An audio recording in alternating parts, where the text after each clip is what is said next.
সবাই আমার আশীর্বাদ করবে, যেমন তোমার দৃষ্টিতে সবাই আমাকে দোয়া করে। আমি কিন্তু অনেক গার্জিয়ানের সাথে অনেক কিছু হয়েছি, সবার সাথে হয়েছি, কিন্তু কেউ কিছু কোথাও মাঝে মাঝে বলেছি, ভাই হিসেবে বলছি, বড় ভাই হিসেবে বলছি, কিন্তু সবাই আমাকে এরকম দৃষ্টিতে দেখবেন।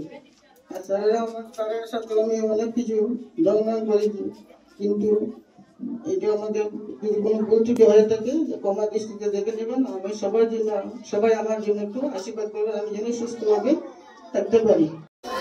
দিন যায়, কথা থাকে, যাওয়ার আগে কেউ ভাবলো না। দেবার মতন এইটুকু তখন দেবার আশা, অর্চনার প্রতি রইল আমরা গ্রামবাসীর গভীর ভালোবাসা।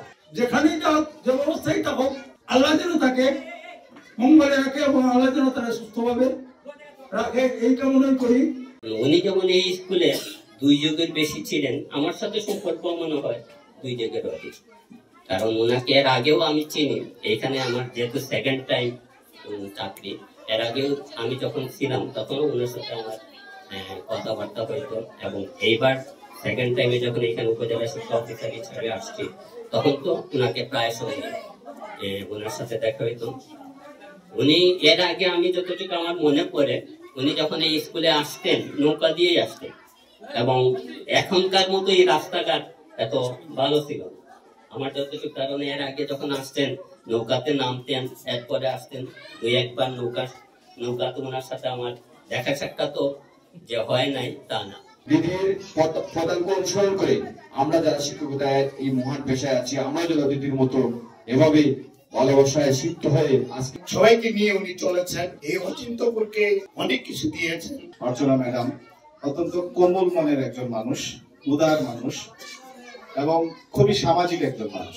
আজকে আমাদের সকলের প্রিয় ম্যাডামের বিদায়ী অনুষ্ঠানের পরিপূর্ণ জীবনের পরিসমাপ্তির দিন। আপনি আপনার যোগ্যতা ও শ্রম দিয়ে ছাত্রছাত্রীদের পথ দেখিয়েছেন। জীবনের প্রতিটি অধ্যায়ে আমরা আপনার শিক্ষা ও পরামর্শকে মনে রাখবো। আজ আমরা আপনাকে বিদায় জানাচ্ছি, কিন্তু আপনার শিক্ষা এবং পড়াশোনা আমাদের সঙ্গে চিরকাল থাকবে। কারণ একটা মানুষের সাথে কতটুকু আন্তরিক হলে নিজের ভেতর থেকে অটোমেটিকলি চোখে পানি চলে আসে।